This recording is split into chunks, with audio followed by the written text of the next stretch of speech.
Merci. Alors, je sais qu'aujourd'hui, vous allez parler de choses fondamentales.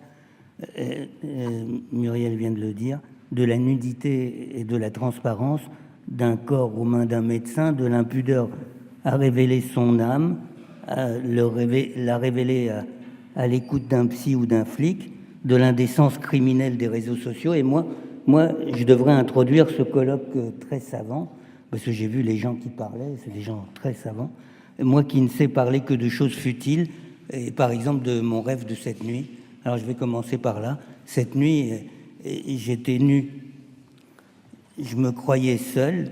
C'était dans une grande salle de cinéma, un peu comme ça, là, plongé dans l'obscurité. Personne ne pouvait me voir et d'ailleurs, il n'y avait personne.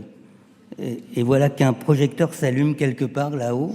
Là-haut, ben c'est vrai d'ailleurs, et au niveau des balcons, et qu'il commence à parcourir la salle à ma recherche. Je tente de me glisser sous les sièges, mais un autre projecteur... Alors attends, mais ils n'ont pas mis le truc là. Voilà. Et un autre projecteur, provenant du sous-sol, traverse le plancher et qui semble un plancher de verre et qui me cherche à son tour. Et je sais que je vais apparaître en pleine lumière, éclairé du dessus et du dessous, et mes dessous aussi, devant vous, un cauchemar. Hein. Et je me réveille. Les rêves de nudité, vous le savez, vous êtes tous des professionnels, les rêves de nudité sont en vérité des rêves de trac, en fait. Hein. Le trac du comédien, celui d'apparaître devant une assemblée, devant vous précisément. Ils ne sont pas difficiles à comprendre. Hein. Me présentant sans vêtements ni apparat, vous ferez à coup sûr le constat de mon imposture. Et imposteur, je le suis, bien sûr. Qui ne l'est pas? On pourrait reconstituer ainsi le texte du rêve. Si j'apparaissais dépourvu de mes artifices, on verrait bien ce que je vaux réellement, c'est-à-dire pas grand-chose. Et ces rêves surviennent souvent chez des personnes qui se confrontent à un public en une sorte de défi, des comédiens par exemple, ou des présentateurs de télévision, ou des conférenciers, notamment ceux qui ont la mission d'ouvrir un colloque par exemple. Hein. Et ces rêves se répètent à intervalles dans des moments qui précèdent une mise à l'épreuve, la veille de la première d'un spectacle ou d'une conférence, comme une sorte de préparation, répétant par avance le stress prévisible, recherchant au fond une mithridatisation de l'angoisse. On doit donc les considérer comme des sortes d'entraînements mentaux, ces rêves. Quant à moi, je considère le rêve comme une action débutée dans la nuit et qu'il faut trouver le moyen de terminer le jour. En toute logique, j'appelle cela permettre au rêve de s'accomplir. Peut-être certains d'entre vous appellent-ils cela une interprétation. Interprétation, le mot me semble inexact, parce que ça laisserait penser qu'il existe un sens au rêve. Alors évidemment que non, il n'y a aucun sens au rêve, sinon une pression cherchant à déboucher sur le réel. La preuve en est qu'un rêve, qu'est-ce que ça fait un rêve? Ça réveille en fait. Un rêve, c'est fait pour réveiller. Alors donc, au rêveur qui me raconte son rêve, j'ai l'habitude de donner un conseil, moi. C'est comme ça que je termine un rêve. Je veux dire un conseil pratique. Et donc ce matin, après mon rêve, je me suis adressé un conseil, et c'était celui d'enfiler un blue jean, un blue jean slim, super slim, ultra stretch. C'est vrai, hein, c'est ce que je me suis dit. C'est pas si grave, puisque au fond, c'est à la mode, au fond. Hein. D'ailleurs, Serge en a un, je crois, j'ai vu, non? Lorsque j'avais 20 ans, c'était plutôt des pattes d'éléphant. Hein. Aujourd'hui, le jean a changé de nature. Il colle littéralement à la peau, il dessine les formes, il appuie le trait. Je les regarde passer et je ne peux m'empêcher de penser que pour porter un tel blue jean, il vaut mieux avoir le ventre plat et un petit cul bien musclé, quoi. Alors, attendez, j'ai une image. S'il est clair que le pas de def, c'était un billet pour le Far West, vers quel ailleurs m'emporte le jean slim? Serait-ce la mise en scène d'une absolue transparence, un vêtement qui rend encore plus nu que ne l'étaient nos ancêtres bibliques? Oui, je pense ça. ces innocents du Jardin d'Éden, eh bien, je vais aller regarder un peu ailleurs pour voir comment ça se passe ailleurs. Et la première question qui me vient, c'est évidemment celle de la nudité. Et c'était la question que se sont posées les Européens en apercevant les Indiens d'Amérique pour la première fois au 15e, enfin au 16e siècle. Et c'était la question principale, c'était leur nudité. Alors, à lire le récit de Jean de Léry, que vous avez lu, j'imagine, ou en tout cas vous savez qui c'est une sorte de pasteur, théologien et en même temps ethnographe qui a vécu pendant une année en 1557-1558 chez les Tupinamba au Brésil. Vous les connaissez, hein, sûrement, les Tupinamba du Brésil. Non, un autre voyageur qui s'appelait Hans Staden, qui était un Hollandais, a écrit un bouquin là-dessus que vous avez peut-être lu, qui s'appelait... Qu'est-ce qui s'est passé là? Ah non, attendez. Ah voilà. Qui s'appelait Nu, féroce et anthropophage, et qui a donné un film magnifique. Vous l'avez jamais vu, ce film? Il s'appelle Qu'il était bon, mon petit Français. Mais si, c'était l'histoire des Tupinamba qui voulaient manger un Français et il a échappé de peu et il a pu écrire un livre après. Alors on se demande, ils étaient tout nus, était-ce la marque de leur sauvagerie ou celle de l'absence de péché originel? C'est la question que se pose Jean de Léry, et donc la démonstration de leur véritable innocence, enfin des vrais innocents. Leur nudité, c'était l'opposé de l'obscénité ou de la pornographie, plus même Jean de Léry leur trouvait une sorte de vertu. Et je vais le citer juste pour mémoire.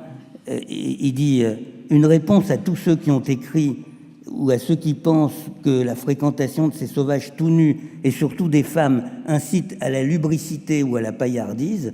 Je soutiens que les toilettes, les fards, les fausses perruques, les robes sur robes et autres infinies bagatelles avec lesquelles les femmes et les filles de chez nous, regardez la salle, hein, se déguisent et dont elles n'ont jamais assez, sont sans comparaison cause de plus de maux que n'est la nudité habituelle des femmes sauvages qui, cependant, ne sont pas moins belles que les autres. Hein.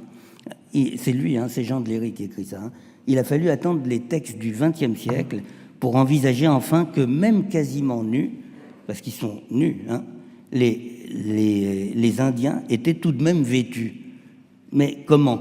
Ou plutôt, de quoi? De quoi étaient-ils vêtus? C'est les analyses de Francis Huxley sur les Urubus ou de Jacques Lizaud sur les Yanomams que vous avez peut-être lu. J'imagine que Huxley vous l'avez pas lu, mais Jacques Lizaud a publié quelques bouquins assez célèbres sur les Yanomams, démontrent que pour les Indiens d'Amazonie, se vêtir, c'est essentiellement cacher les muqueuses, en fait. Alors là, c'est des Indiens, c'est super intéressant cette image parce qu'elle est récente, en fait.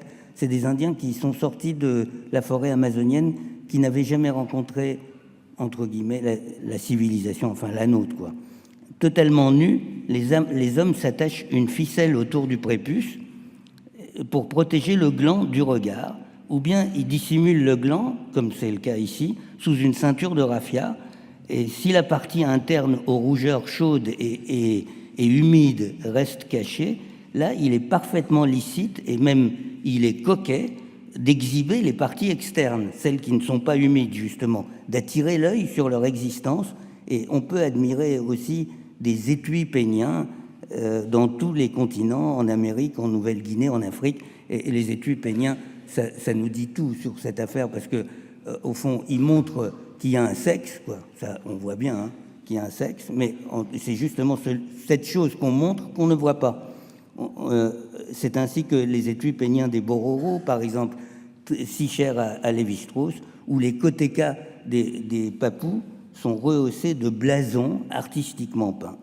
Les femmes ne sont pas en reste d'ailleurs, parce que c'est assez extraordinaire la façon dont elles s'habillent.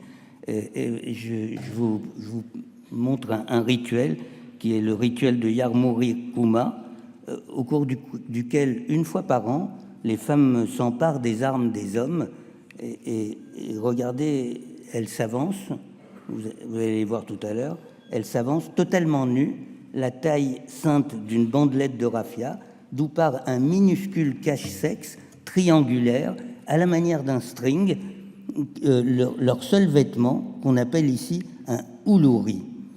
Il vient souligner, voilà, ça c'est le vêtement, vous le voyez là. Si je sais le faire, non, je ne sais pas le faire.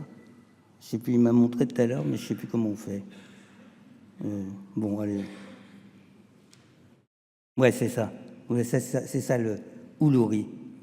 Donc ça, c'est le petit string, quoi. Alors,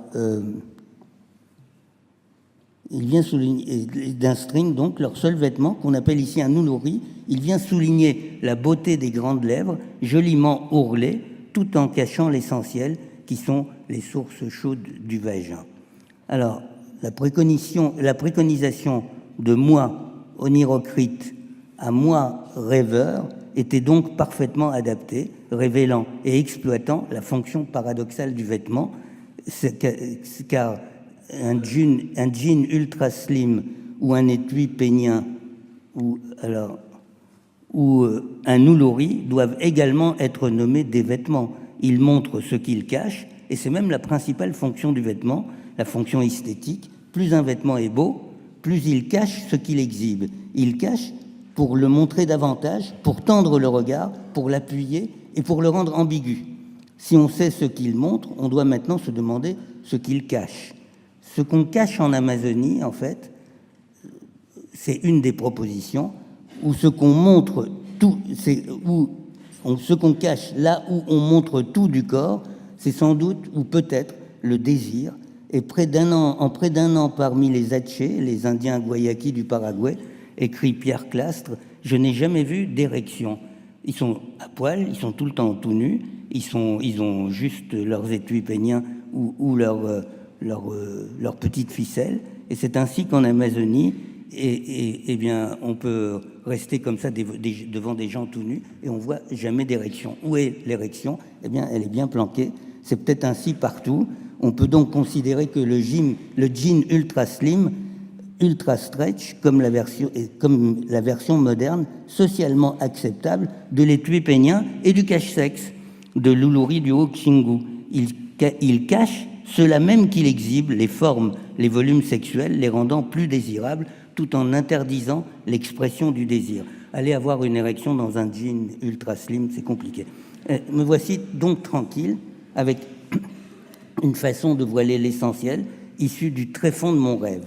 Mais aussitôt surgit à ma pensée l'inverse. Non pas l'exhibition, mais le travestissement, le masque, le voile. Il y a fort longtemps, j'ai croisé des gens dans la salle que j'ai connue à cette époque, dans la consultation que j'animais à l'hôpital Avicenne. J'ai reçu un patient qui avait exigé au téléphone de se présenter à moi la tête couverte d'une cagoule. Il avait exigé ça. C'était la fin des années 70 ou peut-être le début des années 80. On ne parlait alors ni de terroristes, si des terroristes, mais pas les mêmes que maintenant, ni de burqa. Il y en avait bien sûr, mais on ne les voyait pas. Mais il existait bien sûr des braquages et des enlèvements. De plus, au téléphone, l'homme ne paraissait pas particulièrement rassurant. J'ai eu peur, bien sûr, mais je l'ai reçu tout de même, comme il l'exigeait, couvert jusqu'au cou, cagoulé. Ainsi, et j'ai eu peur, mais je n'ai pas éprouvé de colère. Il y a 2 ans de ça, j'ai vécu une expérience comparable, totalement opposée dans ses effets pourtant. Une jeune fille s'est présentée à ma consultation, totalement couverte, d'un ample vêtement noir, de la tête aux pieds. On n'apercevait que ses yeux et la naissance de son nez, 2 yeux immenses, soulignés de corps. Même ses mains étaient couvertes. En plein été, elle avait enfilé des gants de laine noire. Lorsque je la regardais marcher, pourtant, ses pas de danseuse, son fier maintien transpirait la sexualité. Au collège, ses maîtres la considéraient comme une brillante élève, s'enflammant pour des questions de littérature ou d'histoire. Elle aimait la pensée, elle aimait la parole. Elle avait 14 ans. Cette fois, je n'ai pas éprouvé de peur, non, mais de la colère. Alors, explication, pourquoi une fois de la peur, une autre fois de la colère? Alors, je vais essayer de vous expliquer.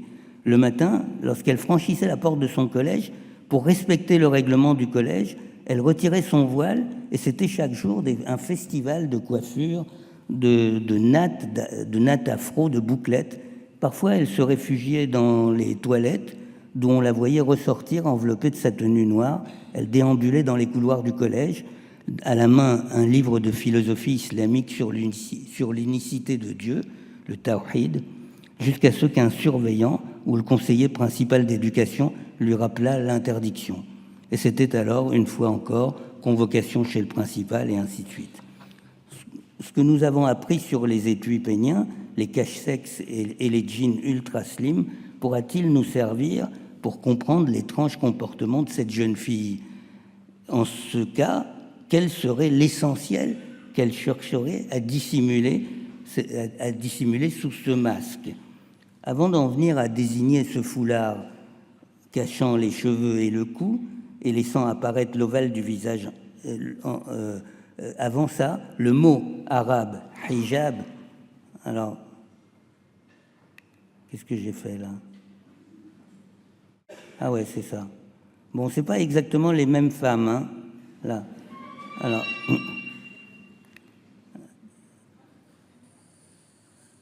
avant donc d'en venir à désigner ce foulard, le mot hijab est d'abord un terme abstrait signifiant une séparation non matérialisée, celle entre profane et sacré. Par exemple, on trouve dans le Coran la phrase suivante: durant la prière, dit le Coran, un hijab, qu'on traduit habituellement dans les traductions du Coran que vous trouvez en librairie, on traduit habituellement hijab par un rideau invisible, sépare le croyant de ceux qui ne croient pas à la vie future. La traduction correcte du mot hijab, en fait, à mon sens, devrait être ici non pas rideau, parce que ça n'a pas de sens, mais plutôt membrane, en fait. Du reste, c'est par ce même mot, hijab, que l'on désigne le diaphragme, cette membrane, justement, cette cloison séparant abdomen et thorax, qui a tant marqué l'imagination depuis l'Antiquité. En ce sens, hijab doit être considéré comme l'équivalent du mot grec phrénos, qui veut dire aussi diaphragme, qui est certes, mais aussi, comme vous le savez tous, le siège de l'âme, qui est précisément à cet endroit, à l'endroit où le souffle est séparé des viscères, quoi. C'est ce même phrénos qui protège la pureté du souffle, des miasmes des viscères, en fait. C'est pour ça que c'est là qu'on situe l'âme. Et on retrouve ce mot phrénos, comme tout le monde sait, dans schizophrénie, par exemple. Mais en arabe, hijab signifie aussi un mot qui est super intéressant, qui signifie aussi l'amulette, l'enveloppe de cuir, dans laquelle le savant, qu'il fût docteur ou guérisseur, a inséré un fragment de texte sacré. Ce talisman, destiné à être porté autour du cou, au bras, à la taille, déploiera une membrane protectrice, et cette fois encore invisible, une manière d'aura autour de l'usager, le protégeant de la malveillance. Un prénom, d'ailleurs, dérive du mot hijab. On dit mahjoub en arabe, qui est plus souvent au féminin, mahjouba, qui signifie enveloppé, protégé, certes protégé, mais de naissance, sans qu'il ait été nécessaire de recourir à quelque amulette qui soit, et donc chanceux. On retrouve à peu près la même chose d'ailleurs en français, puisqu'on parle de gens qui sont nés coiffés, c'est-à-dire ayant un morceau de membrane amniotique sur le crâne à la naissance. Hijab signifie donc bien membrane invisible. En toute logique, ce mot désigne aussi quoi? L'hymen, évidemment. Cette membrane intime, à la fois fondamentale dans les rites de mariage, un peu partout, et dont l'existence pourtant a longtemps été ignorée par les autorités savantes. Vous savez qu'il a fallu attendre Cuvier pour savoir que les femmes avaient un hymen. Vous savez ça? Vous me regardez d'une drôle de façon. Vous êtes docteur? Non, quand même. Alors, il faut... je vous cite Cuvier, tant qu'on ne l'a pas altéré, il existe chez la femme, comme chez d'autres mammifères, un hymen. Les autres mammifères, dit Cuvier, sont l'éléphant, le lama et la taupe. Alors, mais c'est Cuvier, c'est pas moi. Alors, hijab donc, membrane subtile, invisible, assez proche en ce sens du mot grec hymen, dont l'un des sens est également membrane, mais qui désigne surtout le mariage. Alors, on comprend donc que depuis l'Antiquité, un grand nombre de cultures du Moyen-Orient avaient institué que les femmes mariées devaient se couvrir les cheveux. Ainsi, dès le second millénaire avant Jésus-Christ, les Assyriens avaient-ils inscrit dans leur loi l'obligation du voile pour les femmes mariées, idée qu'avaient reprise les Grecs, qui l'ont léguée aux chrétiens, aux musulmans, et qui demeure de nos jours dans le voile de la mariée, et jusqu'à notre vocabulaire, où l'on trouve l'adjectif nuptial, du latin nubere, qui signifie à la fois se marier et être voilé. Alors, d'ailleurs, vous avez vu les déesses grecques, celles qui sont mariées sont voilées, celles qui sont jeunes filles sont tête nue. Alors, vous voyez, Athéna et Aphrodite, elles sont tête nue. Héra et Déméter, elles qui sont mariées, elles ont un voile sur les cheveux. Alors, si on a compris, sans être mariée, cette jeune fille de 14 ans, qu'est-ce qu'elle exhibe en fait? Elle clame qu'elle appartient à un groupe auquel elle entend réserver sa pensée et surtout sa vie amoureuse. Le voile n'est pas ici la marque d'une répression de sa vie sexuelle, mais l'annonce d'une sélection préalable de ses prétendants. Cette jeune fille proclame par son habillement qu'elle n'est pas accessible à quiconque, seulement à certains, ceux qui partagent les mêmes choix d'existence qu'elle. Plus encore, loin de rebuter des prétendants sélectionnés, elle les attire par son voile, précisément par ce voile qui est la condition nécessaire de sa séduction. On comprend que beaucoup parmi ces jeunes filles, en France, parlent de voile comme d'une libération, voire d'une conquête. Il faut parfois comprendre le hijab comme une mode, en fait, c'est-à-dire une façon d'être qui distingue du commun et rattache à un groupe d'élus. Alors, à ce moment-là, l'habit devient distinction et appartenance. Telle semble être la revendication de cette jeune fille. Le signal est du reste parfaitement reçu et déclenche colère et débat dans une société où nul, en principe, n'est sexuellement inaccessible. Il faut parfois se donner les moyens, mais en fait, normalement, personne ne m'est interdit. Et c'est certainement aussi la raison de ma colère, bien sûr. Comme dans l'exemple précédent, c'est aussi l'appartenance qu'on exhibe et le désir qu'on dissimule. Mais il arrive bien sûr que parfois, les jeunes femmes jouent avec les codes. Permettez-moi de conclure par une dernière observation qui est aussi un souvenir presque onirique. C'était à l'aéroport d'Addis Abeba, il était 1h du matin, j'attendais ma correspondance pour Dakar. Elle déambulait par 2 ou 3, voilée, les jambes cachées jusqu'aux chevilles, mais les pieds cambrés par d'élégants escarpins à talons hauts. Il faisait chaud. La fine étoffe de leur robe presque transparente tombait en vagues frisonnantes, laissant deviner un string radical. En voilà 3 qui ont surpris mon intérêt. Elle ne me quitte pas des yeux, elle s'avance vers moi, elle se pousse du coude en gloussant de rire, et moi je commence évidemment à rêver, et nul ne pourra me retirer cette liberté de rêver l'ivresse de leur corps, ces belles Éthiopiennes qui sont pour moi les femmes les plus désirables du monde. Cette fois, le voile, c'est carrément sexy, quoi. Je ne connais pas de vision plus érotique que celle de ces 3 femmes, dont il m'arrive encore de rêver, pas forcément la nuit. À la différence des Amazones qui montrent tout pour cacher l'essentiel, elles cachent tout pour imposer l'essentiel. C'est cela, n'est-ce pas, être sexy. C'est la suprême pudeur qui consiste à déclencher de manière quasi mécanique les pensées érotiques de celui qui vous regarde. Je vous souhaite beaucoup de plaisir dans ce colloque. Merci.